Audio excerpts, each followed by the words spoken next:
அறிவே மனம் உங்கள் உளவியல் சகோதரி எம்எஸ்கே பிரியா. எல்லாத்துக்கும் எல்லாம் தெரியுது. ஏன் வெற்றியிட முடியலன்னா நம்மளுக்குள்ள ஓடக்கூடிய எண்ணங்கள், சிந்தனைகள், செயல்கள் தான். அதை எப்படி தெரிஞ்சுக்கலான்னா நம்மளோட செயல்பாட்டில் உங்களோட தீர்மானம், நீங்கள் முடிவெடுக்கக்கூடிய தீர்மானமாக எதில் செயல்படுறீங்க, உங்களோட வெற்றிக்கா இல்லை அன்றாட தேவைக்கா இல்லை உங்களுடைய பொதுப்படையான என்டர்டெயின்மெண்ட்டுக்கா சிந்திச்சு பாருங்கள்.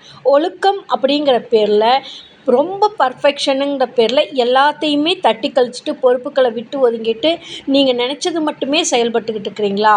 சிந்திச்சு பாருங்கள். விடாமுயற்சிங்கிற பேரில் எதுக்காக வேலை செய்கிறீங்க? படிச்சுக்கிட்டே இருந்தால் வருமா? படித்ததை செயல்முறைப்படுத்தி செயல்முறையில் செயல்பாட்டுக்கு கொண்டு வந்து செயல்பாட்டை வெற்றியடைகிறதுக்கு வேலை செய்கிறீங்களா? இல்லை ஒரே ஆக்டிவிட்டியில் இருக்கான்னு பாருங்கள்.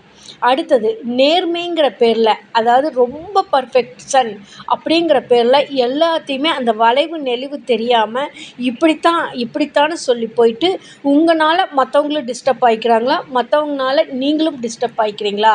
சிந்திச்சு பாருங்கள்.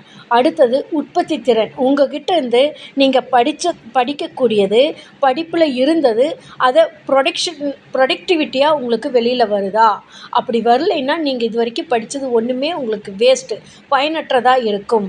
அப்போ புதுமை, நீங்கள் புதுசாக செய்கிறேன்னு சொல்லி எதைய செய்கிறீங்க?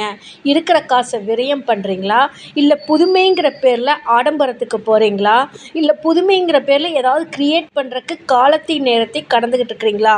இப்படி தான் நம்மளோட எண்ணம், சிந்தனை செயலற்றதுக்கு செயல்பட்டுக்கிட்டு இருக்கோம். அந்த செயலற்றதை கண்டுபிடித்து மறுசீரமைத்து வளர்ச்சிக்கான வழிகளை உருவாக்குறதுக்கு தான் உளவியல் பகுப்பாய்வு உங்களுக்கு வழிகாட்டுதலாக இருக்குது. அதற்கு தான் எங்களுடைய MSK life clinic foundation MSK mentorship ப்ரோக்ராமில் உள பகுப்பாய்வின் மூலியமாக கண்டறிந்து மறுசீரமைத்து உங்களை வெற்றிக்கு அழைத்து செல்கின்றது.